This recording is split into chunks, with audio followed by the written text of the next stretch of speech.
Welcome to commerce spread the CS. आज के इस वीडियो में हम डिस्कस करने वाले हैं फाइनेंशियल अकाउंटिंग के क्वेश्चन को। इसके पहले 60 क्वेश्चन ऑलरेडी डिस्कस हो चुके हैं। इस वीडियो में 40 क्वेश्चन डिस्कस करेंगे। ज़्यादातर आपके क्वेश्चन ये बेसिक वाले होंगे और कुछ क्वेश्चंस आपके रॉयल्टी से रिलेटेड होंगे। नेक्स्ट वीडियो अभी 2-3 घंटे में जब भी अपलोड हो जाए उसमें हम लोग हायर परचेज, इंस्टॉलमेंट और रॉयल्टी से रिलेटेड क्वेश्चन को डिस्कस करेंगे। सबसे पहले आपका क्वेश्चन है the basic rule debit what comes in and credit what goes out is applicable to.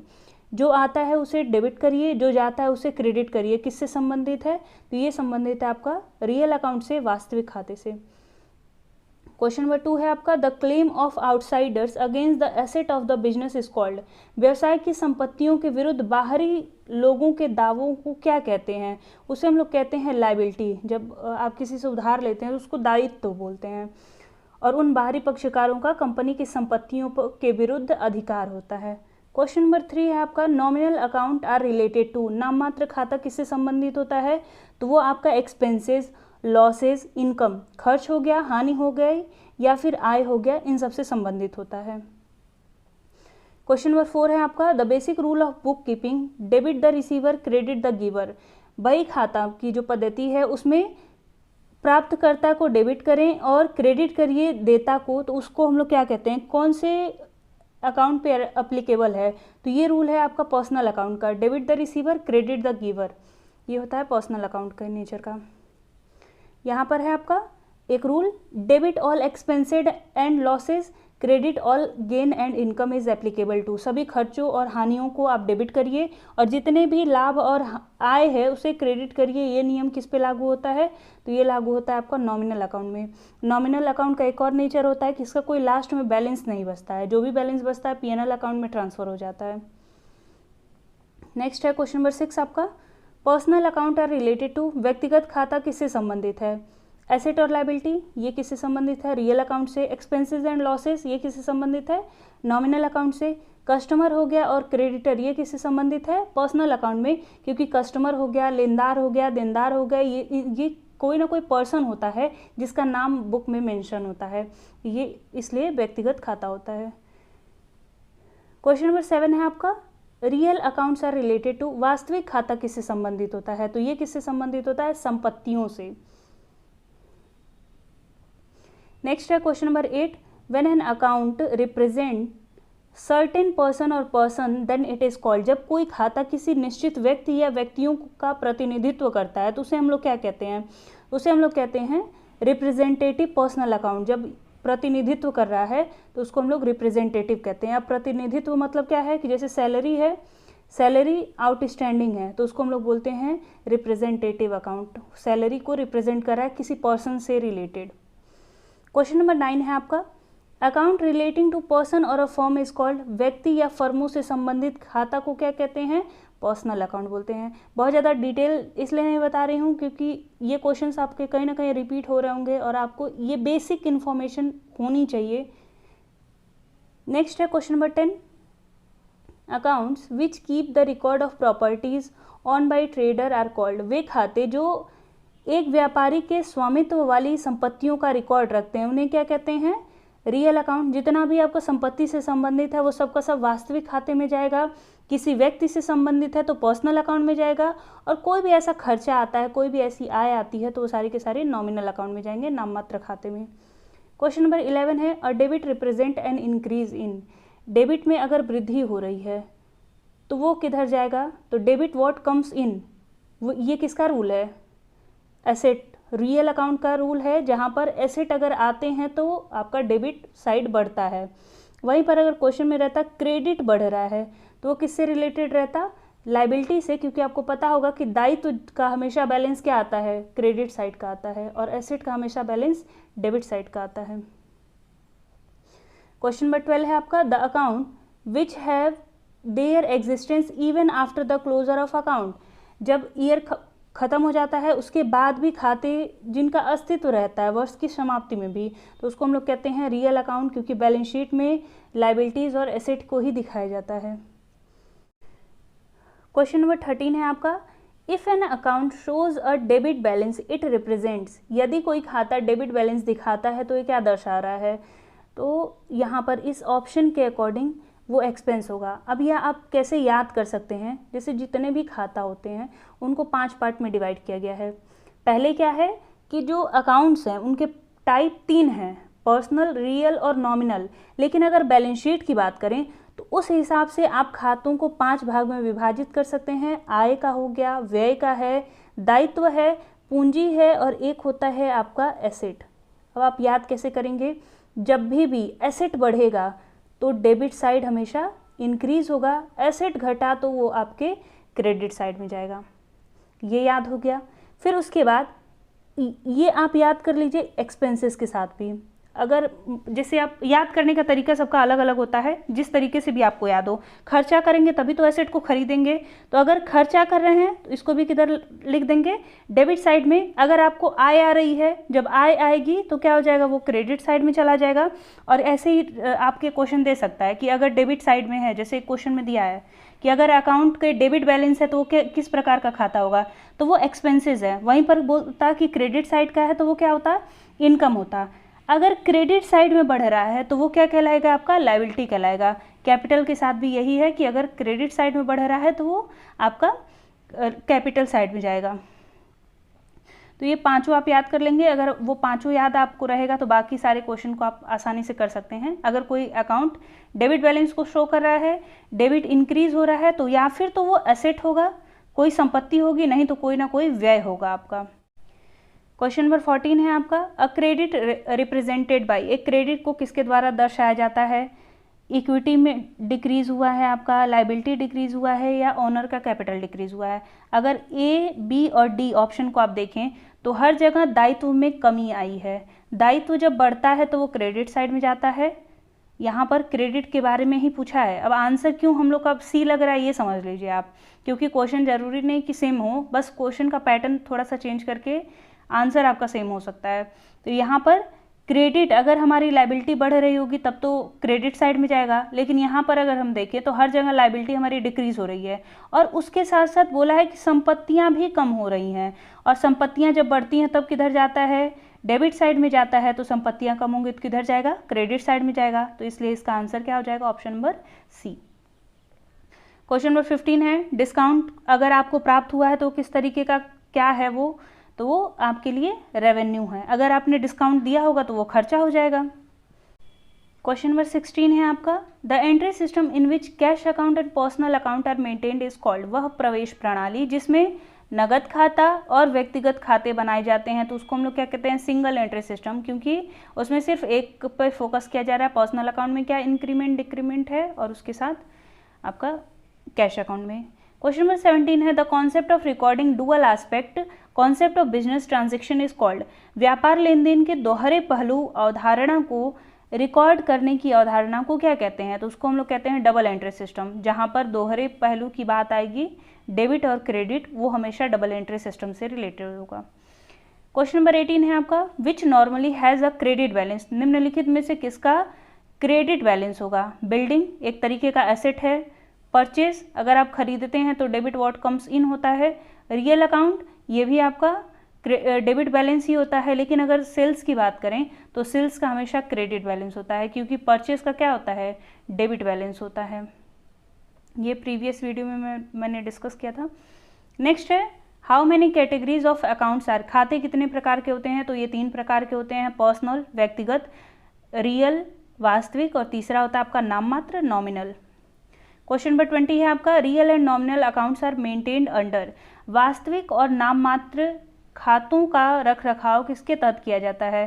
तो अभी थोड़ी देर पहले ये क्वेश्चन डिस्कस हुआ है सिंगल एंट्री सिस्टम में, जहाँ पर कैश के बारे में और पर्सनल नेचर के जितने भी ट्रांजैक्शन होते हैं उनका देखरेख किया जाता है। नेक्स्ट है, रेंट, सैलरी, वेजेस, अगर आप किराया भुगतान करते हैं, वेतन देते हैं, श्रम देते हैं, तो वो किसका है, तो ये पार्ट होता है आपका नॉमिनल अकाउंट का, नाम मात्र खाते का, क्योंकि इसका एक बैलेंस नहीं होता है और पीएनएल अकाउंट में इसको ट्रांसफर कर दिया जाता है। क्वेश्चन नंबर 22 है, Yasir's account is an example of, किसी पर्सन का नाम यसीर है, उसका अकाउंट ओपन किया गया है, तो ये किस नेचर का है, तो ये है आपका पर्सनल नेचर का, क्योंकि ये किसी पर्सन के नाम से रिलेटेड है। किसी फर्म का भी नाम रहेगा तो वो भी आपका पर्सनल नेचर में ही आएगा। क्वेश्चन नंबर 23 है stationery account is an example of. Stationery खाता किस प्रकार का उदाहरण है? तो वो होता है कंज्यूमेबल एसेट का। नेक्स्ट है आपका purchase machinery on account will be credited to. खाते में क्रय मशीनरी को क्रेडिट किया जाता है, तो ये किया जाता है क्रेडिटर के अकाउंट में। जैसे आपने परचेज किया, परचेज अकाउंट आपका डेबिट हो गया, आपने उधार किया था, तो यहाँ पर क्रेडिटर का नाम लिख देंगे और ये क्रेडिट में चला जाता है। तो आपको एंट्री बनानी आनी चाहिए, क्योंकि बहुत बेसिक से क्वेश्चंस आपके आ सकते हैं और ऐसे छोटे छोटे एंट्री पूछ सकता है। फर्नीचर 10,000 रुपये का खरीदा, तो बताइए कैश डेबिट जाएगा कि क्रेडिट जाएगा, या फिर ये बोल सकता है कि डेबिट साइड में हम लोग कितना रुपया भेजेंगे। उसके साथ साथ आपका ये भी हो सकता है कि ट्रेड डिस्काउंट 10% का दिया, बताए उसकी रिकॉर्डिंग कहाँ पे करेंगे। तो ट्रेड डिस्काउंट आपको पता होना चाहिए कि उसकी रिकॉर्डिंग नहीं होती है। कैश डिस्काउंट जो होता है, रोकड़ का जो डिस्काउंट दिया जाता है, उसी से रिलेटेड आपके रहते हैं ट्रांजेक्शन। क्वेश्चन नंबर 25 है आपका which of the following account is increased by debit entries. निम्नलिखित में से कौन सा खाता डेबिट प्रविष्टियों द्वारा बढ़ाया जा सकता है? कैपिटल अकाउंट, सेल्स अकाउंट और परचेज रिटर्न अकाउंट। इन सब का क्या होता है? क्रेडिट बैलेंस होता है। लेकिन जो बिल्डिंग अकाउंट है उसका क्या होता है? डेबिट बैलेंस होता है। अगर आपने बिल्डिंग खरीदा तो उसको वो हम लोग बढ़ाए, और बिल्डिंग अकाउंट किधर जाएगा? हमेशा डेबिट साइड में जाएगा, क्योंकि आपका ये रियल एसेट, रियल अकाउंट का है, एक संपत्ति है। क्वेश्चन नंबर 26 है आपका nominal accounts are related to. नाम मात्र खाता किससे संबंधित है आपका? तो वो संबंधित होता है जितने भी आप खर्चे करते हैं, जितनी भी आपको आय होती है। क्वेश्चन नंबर 27 है cash is a kind of. रोकड़ किस प्रकार का खाता है? तो वो है आपका रियल अकाउंट, वास्तविक खाते। क्वेश्चन नंबर 28 है which of the following account is decreased bye debit entry. अगर आपने डेबिट एंट्री की है तो वो घट जाएगा, तो ये किससे होगा? जितने भी आपके दायित्व होते हैं, लायबिलिटीज़ होती हैं, अगर उनमें हम डेबिट एंट्री करते हैं तो वो कम हो जाते हैं। ये नेचर आई थिंक आपको याद हो गया होगा। जितने भी रियल अकाउंट होंगे उन सब का डेबिट बैलेंस होता है। अगर ये बढ़ रहा है तो डेबिट साइड में जाएगा, अगर ये घट रहा है तो क्रेडिट साइड में जाएगा। इसी का जस्ट उल्टा होता है सारी की सारी जितनी भी लायबिलिटीज़ होती हैं, जितने भी दायित्व होते हैं, वो उल्टे रहते हैं। क्रेडिट मतलब है कि वो बढ़ रहा है, डेबिट मतलब है कि घट रहा है। क्वेश्चन में आपके बोला है कि बताइए किसको कौन सा अकाउंट ऐसा है जो घट जाएगा अगर हम लोगों ने डेबिट एंट्री की है। तो यहाँ पे परचेज करते हैं तो क्या एंट्री बनती है? परचेज अकाउंट डेबिट जाता है।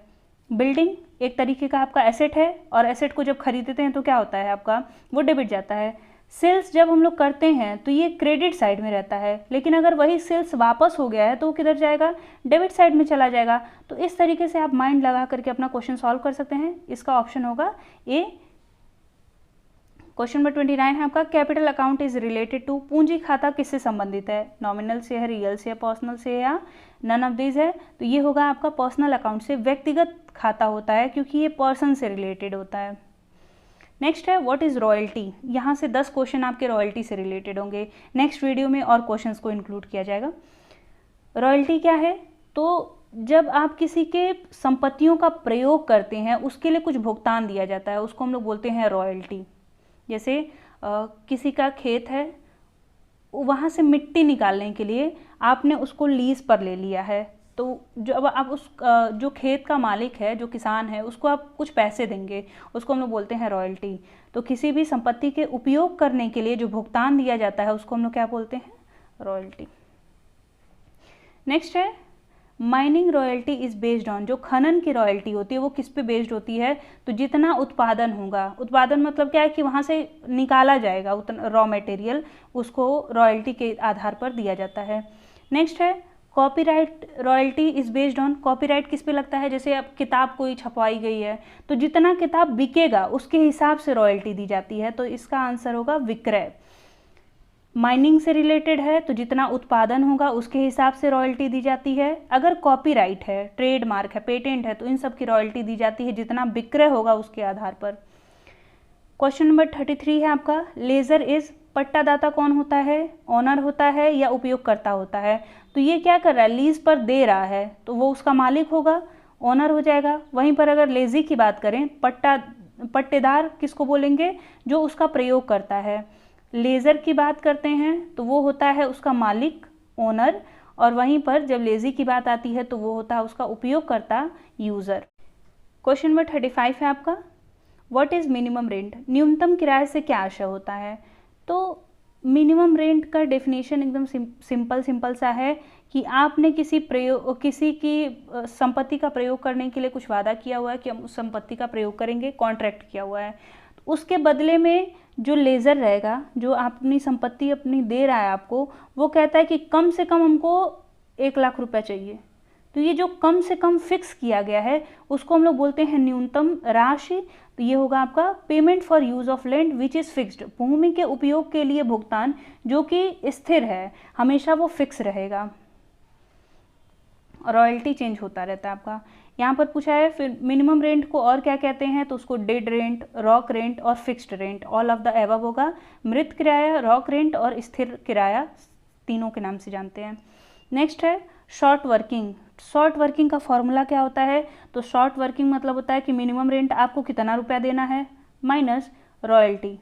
तो आपने जितना कार्य, अल्प कार्य इसको बोलते हैं या फिर लघु कार्य भी बोलते हैं, तो ये होगा आपका मिनिमम रेंट माइनस रॉयल्टी।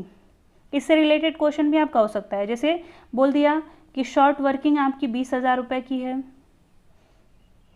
उसके बाद रॉयल्टी दिया हुआ है आपका 10,000 रुपये का। अब बताइए कि मिनिमम रेंट आपका कितना होगा, तो वो कितना हो जाएगा आपका 30,000 का हो जाएगा। तो आपको फॉर्मूला याद होना चाहिए, SW is equal to minimum rent minus royalty. तो बाकी आप अमाउंट को इधर उधर करके कैलकुलेट कर सकते हैं, कैलकुलेशन आपका आसानी से हो जाएगा। नेक्स्ट है रॉयल्टी अकाउंट किस प्रकार का खाता होता है? तो ये खर्चा होता है कंपनी के लिए, तो ये होगा आपका नॉमिनल नेचर का। क्वेश्चन नंबर 39 है आपका, short working as. Short working क्या है? तो आपका है excess of minimum rent over actual royalty. आपने वास्तविक रॉयल्टी कितना दिया है और न्यूनतम किराया, इन दोनों की तुलना की जाती है।